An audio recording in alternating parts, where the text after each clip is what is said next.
గోరేటెంకన్న రావాల్సిందిగా, మాట్లాడాల్సిందిగా, ఆట పాట వినిపించాల్సిందిగా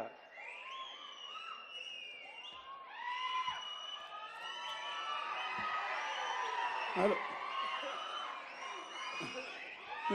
హలో హలో హలో పాడతారా? ఓకే.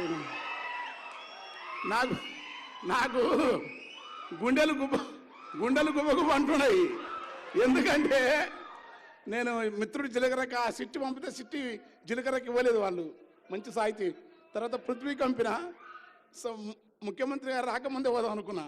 అయితే ఎందుకంటే వాళ్ళన్న ఇక్కడ వచ్చిన తర్వాత ఆయన కృష్ణ వాళ్ళన్న పెద్దన్న నాకు మంచి దోస్తు, మేము ఇద్దరం కలిసిపోతుంటే ఆ ఊర్లో నేను స్కైలాబ్ గారు ముగ్గురం తిరుగుతుంటే బాగా. వారు నేను ఎంపీటీసీ ఉన్నప్పటి నుంచి తెలుసు నాకు. వయసులో కొంచెం అటు ఇటున్నా, చాలా ప్రేమ కలుగుతూ నన్ను పిలిచి ఆ పుస్తకం పిలిచినప్పుడు మీరు బాగుండ్రు, నాకేమో గుండెలు గుప్పగా 8 ఏళ్ళు ఎమ్మెల్సీ చేయకుండా ఎవరిని అన్నోని కాదు అప్పుడు కూడా. ఇప్పుడు కూడా ఎవరు తిట్టే బాపతి కాదు. నేను చిన్న తప్పించుకొని పోదామంటే మా చిన్న ఈయన వచ్చి మా అప్పుడు పిలిచి అంటేనేమో 2 గంటలు 3 గంటలు కూర్చున్నారు లోపల. అప్పుడు విరలేదు పిలిచిండ్రు. ఇప్పుడు నేను ఏం చేయాలని అర్థం కాక మీ చాలా అంటే నేను నాకు రాజకీయాలు లేవు బాబు. నాకున్నది ఒకే ఒక రాజకీయం, అది సచ్చినా బతికినా ఎర్రజెండ రాజకీయమే. అంటే ఎర్రజెండ మళ్ళా దాంట్లో కూడా సీరియస్గా ఎర్రజెండా యోధుని కాదు. ఏదో వాళ్ళు మంచిగా చేస్తారు నమ్మటోని ఈ ఆదన కనుక వేదిక పైన పూజ్యులు అన్నయ్య రేవంత్ రెడ్డి గారు వారు మా ఊరి పక్కనే ఊరు రయ్యా, మీరేమనుకోండి. ఊరి పక్కన ఊరు పాలమూరు, మధ్యలో మాకు జగననిగా నా ఫ్రెండు ఉన్నాడంతా. అన్నయ్య, నేను ఏ రాజకీయాలతో ఉన్నా మదిర 20 ఏళ్ళ నుంచి మదిర పోతూ ఉంటా. ఎందుకంటే బట్టన తనకు 4 రోజులు ఉంటేస్తే జర తృప్తి ఉంటుంది. ఆయన కృష్ణారావు సార్ నాకు బాగా దోస్తులు. వీళ్ళందరూ ఇక్కడ ఉండే ఒక ఎత్తు. నా ఆలోచన ఒక 30 ఏళ్ళ నుంచి నేను కొంచెం బుద్ధిగా ఏదన్నా తాత్విక రాజకీయ ఇటు ఎగరకుండా చదువుకొని కాస్త రాసే తత్వాన్ని మరింత వేగవంతంగా సమాజానికి ఏ కాస్తరని ఉన్న పరిమితులు ఇవ్వాలని నేర్పిన తెలుగు పాత్రికేయ రంగంలో నాల్ర వెంకటేశ్వరరావు స్థాయి తర్వాత ఒక కర్ణాటకలో జార్జ్ లాగా, ఆయన పాలగుమ్మి సాయినాథ లాగా, ఇంకా మహానుభావుడు ఆయన పొగిడితే చాలా కోపం వస్తాయన. కనుక ఈ తెలుగు నేల వరము ఒక సందర్భమే కాదు, గొప్ప పాత్రికేయులు కె శ్రీనివాస్ గారు ఉన్నారు. వారి ముందు మాట్లాడడం అనేది, ఎందుకంటే అక్కడ ఆయన ఉన్నాడు, కింద మొట్టమొదటి ఆర్ఎస్ ప్రెసిడెంట్ సాంబమూర్తున్నాడు మా మిత్రుడు. ఏంగా పరిశాన్ ఉంది, అక్క సుధక్కానే ఉంది విరసం. ఈ మధ్యలో నేను పాడమంటే ఏం చేయాలి, రాజలింగం అననే హాయిగా హాయ్. అందుకే వాడు పాపం ఎవరే ఉన్నా అందరికీ మేలు చేసే నేర్నాల కిషోర్ ఉన్నాడు. ఇవన్నీ పరిశాన్ ఉంది. అందుకని నేను పాడతా, ఎక్కువ మాట్లాడు. అందుకని ముఖ్యమంత్రి గారు అన్న పొన్నం ప్రభాకర్ అన్న అగ్రికల్చర్ రావులకి నాకు దోస్తు బాగా. అల్లనారాయణ నాకు అల్లనారాయణ శ్రీనివాస్ ప్రణహిత వాళ్ళు, తర్వాత చక్రపాణన్న, ఇద్దరం స్నేహం ప్రేమ. తిట్టడం నన్ను ఆర్యని పిలిచే దమ్ము మల్లెపల్లి లక్ష్మణకి వాళ్ళిద్దరికీ ఉంది. యాదన్న కూడా అదే. అయితే అక్కడ ఇంకోటి మర్చిపోలే, తెలుగు నేలపల బహుజన తత్వాన్ని, బుద్ధుని వాదాన్ని, అంబేద్కరిజాన్ని ఈ దేశం పైన వ్యాసం కోరలు చాస్తున్న నిఘార్స్గా నిలబడి ఏది న్యాయమో చెప్పగలిగిన భారతీయ బహుజన మేధావి దార్శనికుడు కంచయ్యనే ఉన్నాడు. అక్కడ ఒక ఐఏఎస్ ఆఫీసర్ ఉండి కూడా వరంగల్లో ఎట్లా ప్రజలకు చేయవచ్చు చేసి, అంబేద్కరిజం ఒకటే కాదు, ఒకటైతే కొంప మునుగుతుంది. మార్క్సిజం అంబేద్కరిజాన్ని నమ్ముతున్న మాధవరావు గారు ఈ వేదిక పైన సింగరేణి కార్మిక ఉద్యమం నుంచి ఉద్యమకారునిగా ఎదిగి ప్రజాగీత రచయితగా మా అన్న మంచి సౌహృదుడు జయరాజన్న ఇట్లాంటి వేదిక మీద ఉండటం ఎంత బాగుంటుంది. వాడు పీడిఎస్ నాయకుడు వీరసం మల్లారెడ్డి మొత్తం అది విప్లవ సభ నాలి పృథ్వీ కొంచెం పృథ్వీతో తర్వాత మాట్లాడాలని వానికేం ఆశ, వాడు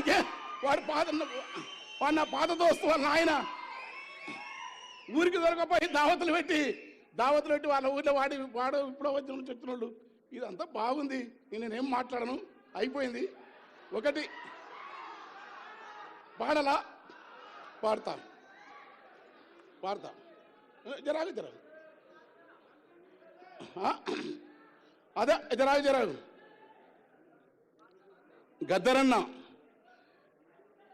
గద్దరన్న పాటకు నా చూపేరిన పాటకు వస్తా నా చూపేరిన రాళ్ళు మెత్తనైపోతావి, చెట్ల పాదుల కాడ సెలిమలూరుతాయి, తీరాన తీతువా గద్దరు పాటకు ఆకాశమైన జగిసి శోకావలంటుంది, తాబేళ్ళు దరిబావి తాళాలు వేసేను, లోగిళ్ళ కొట్టములో పిచ్చుకలు పలికేను, గద్దరంటే యుద్ధ గీతొకటే కాదురా, గద్దరంటే జగతి జాలి గుండె బుద్ధుని పాదంబురా, కరకు కత్తులకెదురు నడిసిన గద్దరు. కాల్పులు జరిగినాయి, మహాకవులు అంటున్నారు, నేను ఎర్రి మనిషిని, గద్దరు అనేది పాట రాయలే. ఏం రాయలే? పాట మీద నువ్వు తూట వేల్చినవు, పగబట్టి నువ్వు మురుస్తున్నావు. పాట మధ్యలో తాళం ఎక్కడ ఉందో డోలకి డప్పందిరా. పాట మధ్య చెట్లకు మాటలు నేర్పాను, పాట లొద్దిమానులకు యుద్ధము నేర్పాను, కడీల నుండి దొరలను దరిమిన గెరిల్ల దండుకు గుండెకాయరా, దండకారణ్యపు కొండల పైన పండు వెన్నెలై కాసర పాట, దాన్ని మురికి చేయితో బంధింప చూస్తేవా బగ్గున మండితే బుగ్గైపోతావు అన్న మీద రాసిన 5 నిమిషాలు రాసినాం. అంటే పదగతులు స్వరజతులు రాయొచ్చు, కవిత్వం రాయొచ్చు, వసంతం రాయొచ్చు. నేను చాలా గమ్మతులు రాస్తాను, వేరు సినిమాలకు ఒక రకం ఉంటుంది, సాహిత్యంలకు. అలా గద్దరన్న మీద ఆ పాట మొత్తం పడితే తెల్లారుతుంది. కానీ అన్న ఒక పాట అడుగుతుంది ఎప్పుడు నన్ను, అరే అది వాడని. అరే గల్లీ ఇప్పుడు డోలకలే డప్పులే గల్లెట్ ఉంది, ఆగాగు ఇప్పుడు నేను పడతాం. అయ్యా గద్దరన్న 8 రూపము బట్టి కులమును బట్టి గుణము నెంచకండి, ఏ కులమైనా ఏ రూపైనా మనిషి లోపల చూడండి,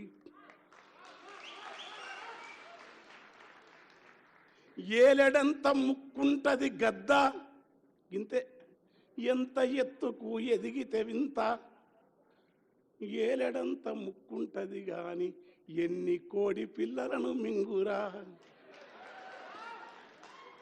గంపెడంత నోరున్నది గాడిద సింపిరి రూపము దానికున్నదని, మా కవులే ఈ కవితల మీద కథలు రాస్తారు, పదములల్లుతారు.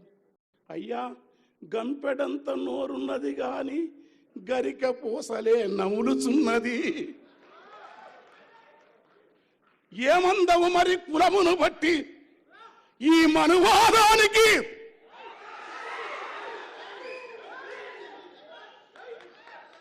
కులమును బట్టి మతమును బట్టి రూపము బట్టి ఎత్తును బట్టి గుణము ఎంచుతావా మరి? ఏయ్ నేను ముఖ్యమంత్రి జాగ్రత్తగా ఉన్నాను, నన్ను వదిలిపెట్టండి. మీరు ఈ టైం మంచిదానికి అసలు టైం దొరికితే మీరు ఉండరు. ఆ డోలకో డప్పోడు కరెక్ట్ టైంలో పీకేసిండు.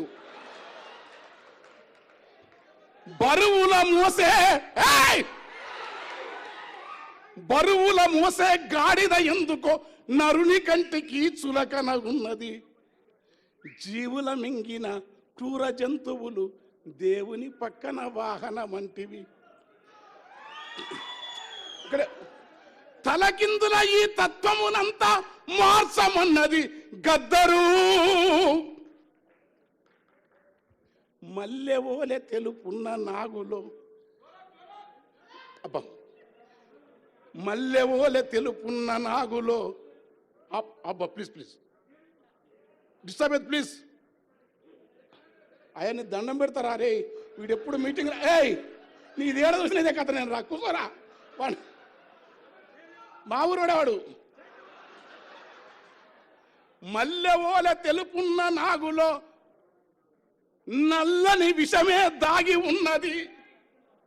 మల్లెవోలె తెలుపున్న నాగులో నల్లని విషమే దాగి ఉన్నది. మబ్బు ఓలె నలుపున్న బర్రెలో తెల్లని పాల దారలున్నవి. మరి గుణం బంధమా? కనుక మనిషిలోని మనిషిని అంబేద్కరు, బుద్ధుడు, కబీరు, నామదేవు, తుకారాం, అల్లమాపబు, అక్కమాదేవి, వీరబ్రహ్మం, గద్దరు.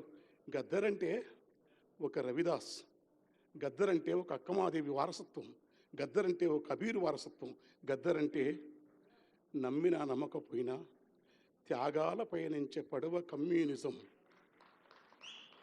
త్యాగాల పయనించే పడవ కమ్యూనిజం, భోగాల నిరసించే విలువ కమ్యూనిజం, ప్రకృతిని శోధించే చొరవ కమ్యూనిజం, ప్రాణాల కెరవని తెగువ కమ్యూనిజం. ఆ నిజం కోసం తూటాలు తిన్న గద్దర్ ఏ జేబీరాజు గారు ఐఏఎస్ ఆఫీసర్ ఉండి దగ్గరేసుకున్నాడు గద్దర్ను. ఆ పాటల నుంచి, ఆ వారసత్వం నుంచి విశాఖ విరసన సభలో అన్న పాడుతుంటే నేను అందుకో రగుతుపు అందుకో తెల్లారుతుంది మా గద్దె అన్నది నాది. ఇక నేను ఎక్కువ చేయను, ఎందుకంటే బాబాయ్ మా తండ్రి, వాడు బంగారు తండ్రి, మా అమ్మ బిడ్డ. ఎందుకంటే మా ఇంట్లో ఒక ఉత్తరం రాసినాడు నా బిడ్డ పెళ్ళప్పుడు. అది ప్రేమ కట్టి పెట్టుకున్నాం కన్నీళ్లతో. నా బిడ్డ, మీ నాన్న, మీ పెదనాన్న, నాకు పెదనాన్న గద్దర్, పెద్దన్న గద్దర్, నా బిడ్డలకు పెదనాన్న. మాకేం లేదు, పాట, జాలి మనిషి, సోక్రటీస్, నమ్మినా నమ్మకపోయినా